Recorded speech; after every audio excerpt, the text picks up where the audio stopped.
I know that some of you have traveled from New Orleans today, and the interstate is shut down because of a very serious accident involving a school bus, and I know that several students were taken to a hospital. They are in stable condition. Certainly our prayers are with them and their families. This is a year-end press conference, and I want to tell you we've had an incredibly successful year here in the state of Louisiana. Not that we are without challenges, but we are much stronger. We are much better today than we were a year ago. And I wanted to take this opportunity to reflect on some of those accomplishments, after which I will take your questions. I do want to start, however, by updating you on the severe weather we experienced earlier this week across Louisiana. As you may know, yesterday I toured the damaged areas in and around Alexandria and Pineville. We did have one confirmed fatality in Vernon Parish, 59-year-old Betty Patan, and I ask that you pray for her family, especially as they enter into this holiday season. Considering the damage I saw yesterday, however, how widespread it was, how catastrophic it was, in buildings that were inhabited by scores of individuals, including schools with many young children, we should consider ourselves very fortunate and blessed that we did not lose many more lives, and that we didn't really even have serious injuries in Rapides Parish. Because of that damage, I will sign an emergency declaration for the entire state later today. And so far, only Rapides Parish has declared a local emergency and asked for assistance, and that assistance is mainly with tarps for damaged roofs in and around the impacted areas. Obviously, we're going to continue to assess the storm damage to see whether the thresholds have been met, whether that be for public assistance or private assistance, and we're working with the folks there on the ground in Rapides Parish. Now, with respect to 2019, I will tell you that it's evident that one of the biggest accomplishments over the last 4 years is that we've achieved budget stability by working in a bipartisan way, in a balanced way, always mindful of our obligation to deliver balanced budgets. As a result, our state is now operating from a position of strength, not the position of weakness where we were 4 years ago. And I'm going to highlight several areas where make that very, very clear, and that will also prove to be very helpful as our state continues to move forward. Looking back at 2019, perhaps our greatest accomplishment was giving teachers and support workers in public education around the state of Louisiana their first pay raise in 10 years. This is the first step in getting teachers at least to the southern regional average. We also invested $20 million more in early childhood education and made the first net new state general fund investment in higher education in a decade. As you've heard me say before, investing in education at every level is going to be a key priority for me in my second term, but particularly as it relates to early childhood education, which will be my number one priority for new investments in education. With respect to LED and our workforce, our economy continues to grow. Just this morning, the Bureau of Economic Analysis released figures that show Louisiana's personal income grew at a rate of 3.4%. That is the 14th consecutive quarter of personal income growth that we've had in Louisiana. This is an important indicator because it means that our hardworking people are taking home more money in their paychecks, which in turn allow them to invest in our communities and support themselves and their families just a little bit better. The state's gross domestic product, the GDP, so the size of our economy, is at an all-time high of more than $256 billion with an annual growth rate of 3.8%. Since 2016, we've had more than 200 project wins, delivering more than 40,000 new jobs and retaining over 36,000 jobs, and involving more than $42 billion in capital investments across the state of Louisiana. This year alone, our economic development wins include BASF, CenturyLink, ExxonMobil, LHC Group, Shell, and many, many others. They include more than $1 billion investment for a Methanex expansion in Geismar, and nearly $500 million invested right here with the ExxonMobil Baton Rouge polyolefins expansion. One of the biggest wins for North Louisiana this year was when we announced an agreement to retain CenturyLink's corporate headquarters in Monroe, Louisiana, through 2025, with that campus remaining the Fortune 200 companies hub of operations. And while we're speaking of our cyber corridor, we hosted the National Governors Association Cybersecurity Summit earlier this year in May. We did that in Shreveport and Bossier, and it was the first NGA sponsored event that actually drew individuals from all 50 states, which explains to you just how important cybersecurity is today. And as we've seen that recently, cybersecurity threats are unfortunately the new normal, and this is happening all over the country, really all over the world, but Louisiana is at the forefront of addressing these threats. In November, I signed an emergency declaration following an attempted ransomware attack on the state of Louisiana's network that also allowed us to assist other local governments affected by these attacks. Today, I'm announcing that I have extended the executive order to allow us to continue to assist the city of New Orleans as it recovers from its own more recent cyber attack. At LDH, we continue to see positive outcomes across the state of Louisiana thanks to Medicaid expansion, which today is covering more than 466,000 working adults across the state. A study by Tulane University showed that the percentage of low-income people who said they're putting off going to the doctor because of the costs associated with those visits has dropped by 26% over the past year, and the percentage of low-income people who don't take their medications as prescribed because they can't afford to do so has dropped by 66%. These are the things we need to see if we want to improve health outcomes, and obviously that is our goal. Medicaid expansion has also protected and improved access to health care services in the state. Louisiana has the largest growth in federally qualified health centers in the nation, and unlike our neighboring states, all of the state's rural hospitals remain open for business. The Louisiana Department of Health is leading the nation in the fight to eliminate the hepatitis C virus. In July, we finalized the first of its kind drug pricing agreement that allows the state to provide unlimited access over the next 5 years to costly hepatitis C medications. These are cures to Louisiana Medicaid recipients and to inmates in the Louisiana Department of Corrections, while capping the state's annual expenditures at no more than we spent last year to treat just 3% of that population. And we have already treated more people in this fiscal year than we did all of last fiscal year. At the Department of Children and Family Services, we are continuing to chart a better path for children and youth in our state's foster care. We extended the age of foster care from 18 to 21 with bipartisan support. The program served 143 youth in the first 11 months of this year through that expansion. The department was recognized by Vice President Pence and the U.S. Department of Health and Human Services for its work to increase the number of children placed in permanent homes. This year we had 893 adoptions from our foster care system. That's the second highest on record, and we've had a 22% increase in teen adoptions. And we've set records over the past 4 years with a combined total of 3,311 adoptions out of the foster care program. In CPRA, I will sum it up this way. In 2019, we had more coastal restoration and protection projects underway than in any point in our state's history. At the Department of Transportation, we continue to make strides in chipping away at our transportation backlog. This year, as you know, I signed a bill appropriating $700 million from the BP oil spill settlement to transportation projects across the state. That funding will be available starting next year when it is bonded out. And while we're talking about infrastructure, I have an announcement to make today with regard to our watershed initiative. We're going to be moving forward with a group of flood risk reduction projects from around the state that will reduce flood risk for communities without having any adverse impacts on their upstream and downstream neighbors.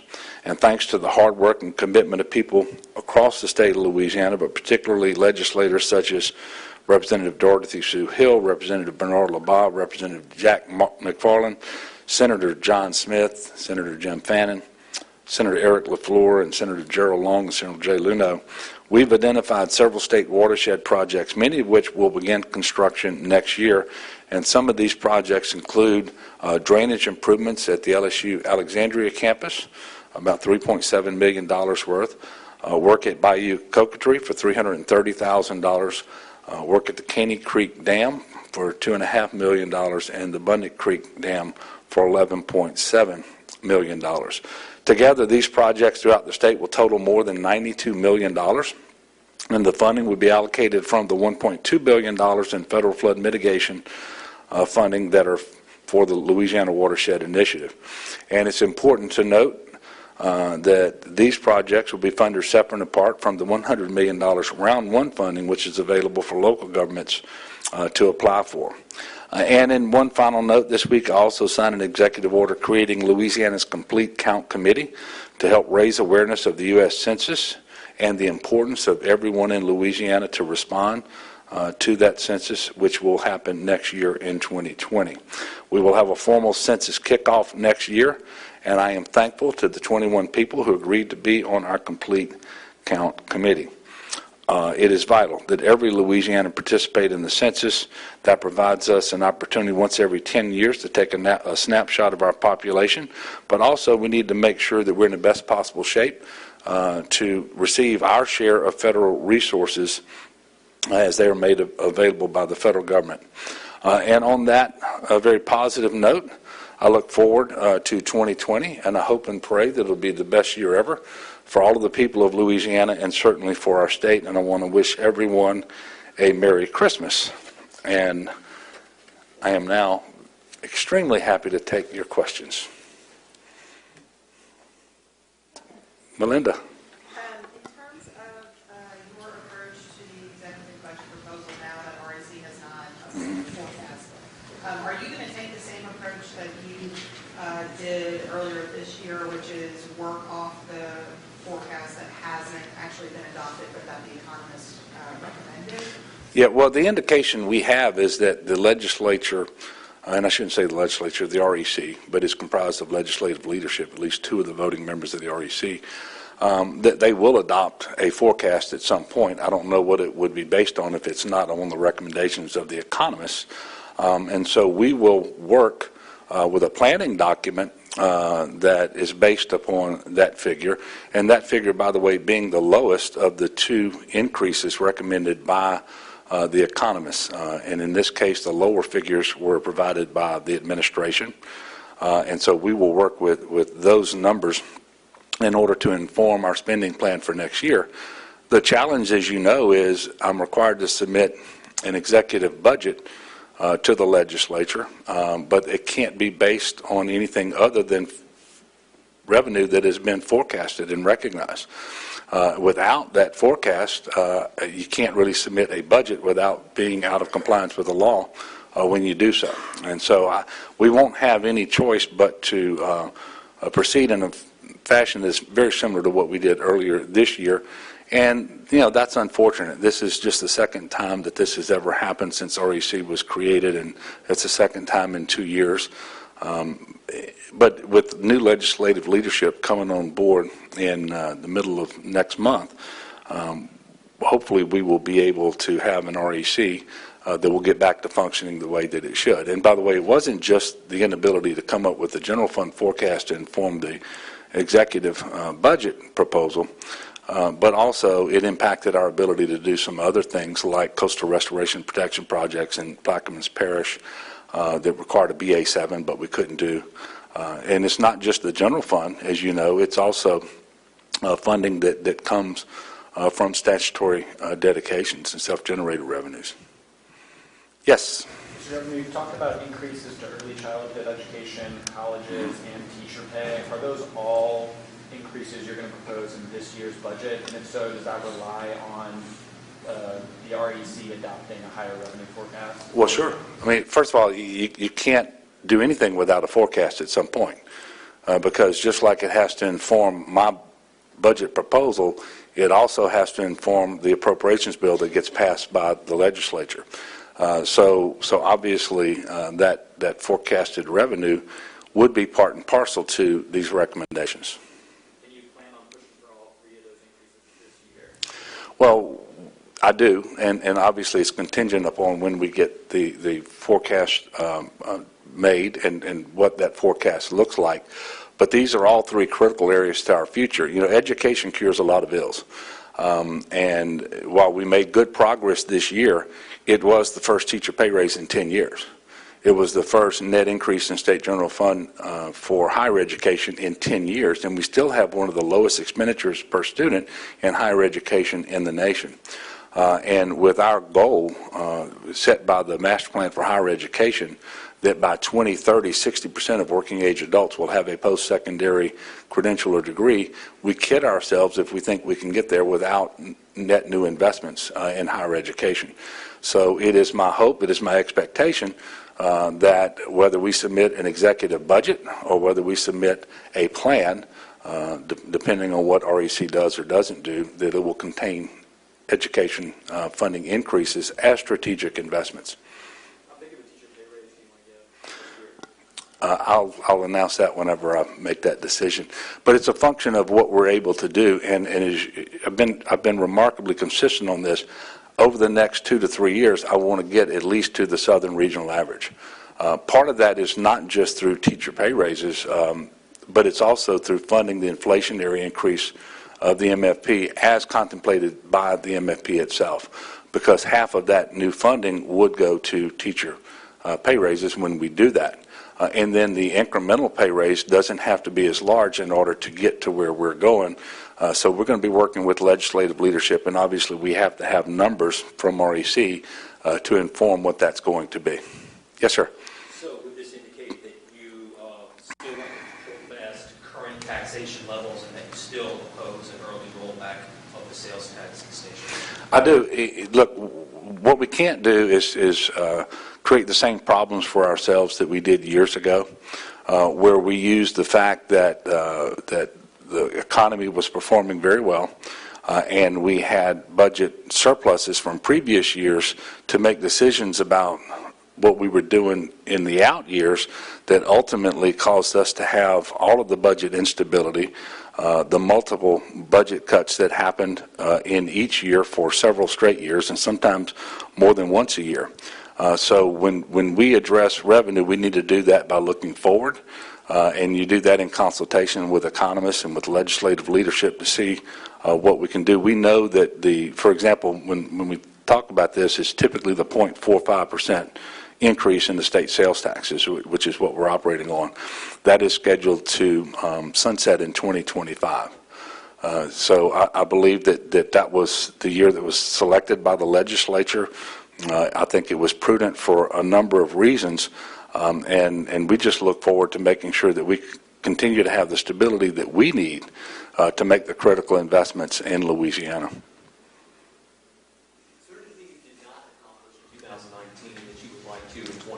Oh, sure. You know, we've had goals every year that we weren't able to get done. You know, for example, we're going to go into 2020 with a minimum wage of $7.25. It's been the same since 2009. That is abusively low. It's not a meaningful wage today. And I would hope that we're going to be successful in working with the legislature so that they understand that we're one of just a handful of states now without our own minimum wage, and that does need to be increased over time, and that Congress is out of the business. I mean, they've told us this is going to be left up to the states now, and I hope we can move forward on that. Similarly, we weren't able to get the legislature to agree to address, to any degree, the largest gender-based pay gap in the country, a pay gap that quite simply is offensive.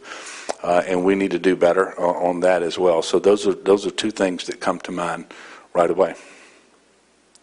Yes, sir. Governor Sherman Mack has got the House GOP endorsement for his bid for Speaker. Have you met with Representative Mack?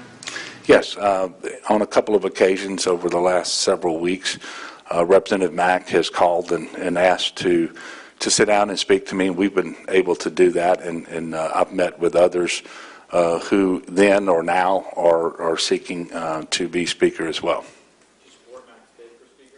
The legislature, in this case the House, will determine who the leadership will be vested in, and the House will determine that for the Speaker, obviously. And the only thing I ask for is leadership that will work in good faith, in a bipartisan way, to address our state's needs and move the state forward, and leadership that doesn't, pursue hyper-partisanship and kind of camouflage it, and what's really going on is obstruction, and instead of independence. Do you have any concerns about the Attorney General and Senator Kennedy and the approach they've taken in asking the Republicans to essentially sideline the Democrats in the decision-making process in prosecution? Well, it just sounds like that's a move towards Washington, D.C. Style governance, and just look at Congress and see how that's turning out for us. It would be a tremendous step backwards, in my opinion, for that to happen.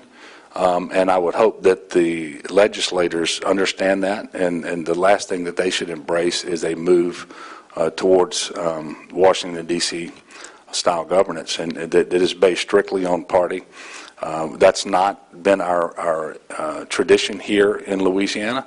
I think it's one of the things that's served us well over the years, and hopefully the legislature won't jettison that this year. On a different note, with the Tigers heading into the Peach Bowl, likely to make it to the national championship, how do you feel that the inauguration is the same day as the national championship will be played in New Orleans? I think we're going to have two great things to celebrate in the state of Louisiana. And I like your optimism about the LSU being likely to go to the national championship game. I feel like we've got a great chance to beat Oklahoma as well. But being a fan, I know that they have a very good team. Their quarterback was a Heisman candidate himself, and someone that LSU has played a number of times over the last several years when he quarterbacked at Alabama. So they have a great team, and I'm looking forward to Coach O getting his team prepared and focused on winning the Peach Bowl on the 28th of December, and then turning their focus on whoever their opponent's going to be on January the 13th. But I will have to tell you, and I noticed this as I was campaigning as well, that the success that the Tigers have had on the football field has really inspired and excited the state of Louisiana to a degree that I have not seen before. And then the fact that our quarterback, Joe Burrow, brought home the Heisman Trophy this past weekend for the first time in 60 years to LSU was tremendously exciting, too. And the opportunity that I had to be there when his name was called, and then to be in that room when he gave a tremendous acceptance speech, one that I think inspired the country. I was very, very proud of him. I was very, very proud of our coach and our program at that university. And it's just a good time to be a Louisianan right now, and that's part of it. Yes, sir. Governor, one of the people, the guy we're sitting next to at the Heisman ceremony, of course, John Alario. Yeah. Will he be serving any sort of, if nothing else, advisory role? Well, he and I have become very good friends. He is a trusted confidant and somebody who is a mentor to me.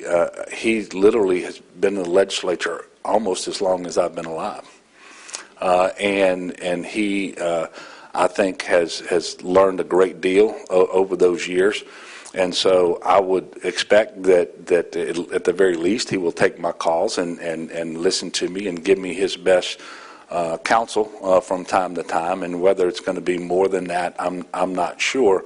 But I do wish him the very best going forward. And I want to take this opportunity to thank him for his decades of dedicated service to the state of Louisiana, which has been exemplary. And I will tell you, his leadership over the last 4 years has really meant a tremendous amount in terms of us being able to be successful in creating the stability that the state lacked for so long and that we needed in order to move forward and to get to where we are today. And like I said, we still have challenges, but we're much better today than we were 4 years ago, and I believe we're going to be much better and much stronger 4 years from now relative to where we are today. And a lot of that has to do with John Alario, and hopefully his legacy will be one that will live on in the Senate even when he is personally absent.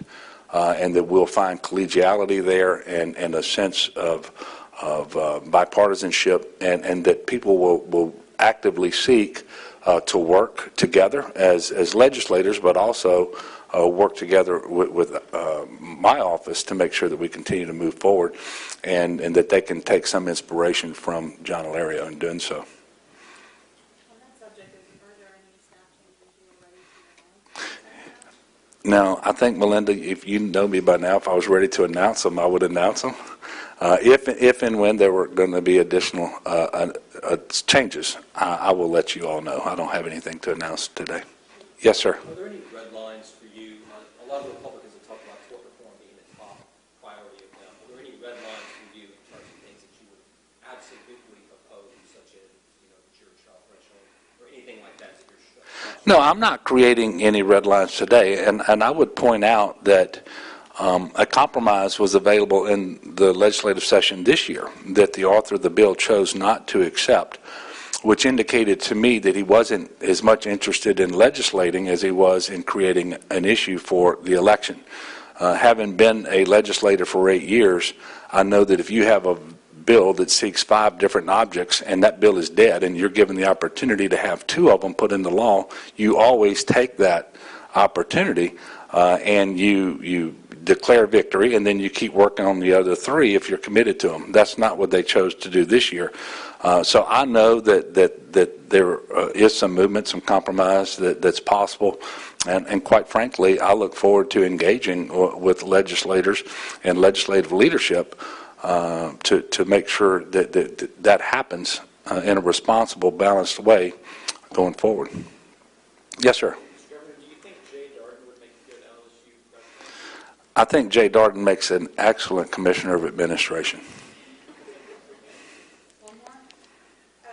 In terms of the inauguration, how are the plans going? Are there any changes that we will be seeing from the last time? What's that? So the inauguration is going to happen, obviously, I think it's 11:30 on the 13th of January, the Constitution prescribed date, the second Monday of the year for the inauguration to happen. I think for the most part it will look very similar to what happened 4 years ago. It'll be done here at the state capitol, barring inclement weather, which there's not really a plan for inclement weather other than to go into the House chamber and just try to make it happen.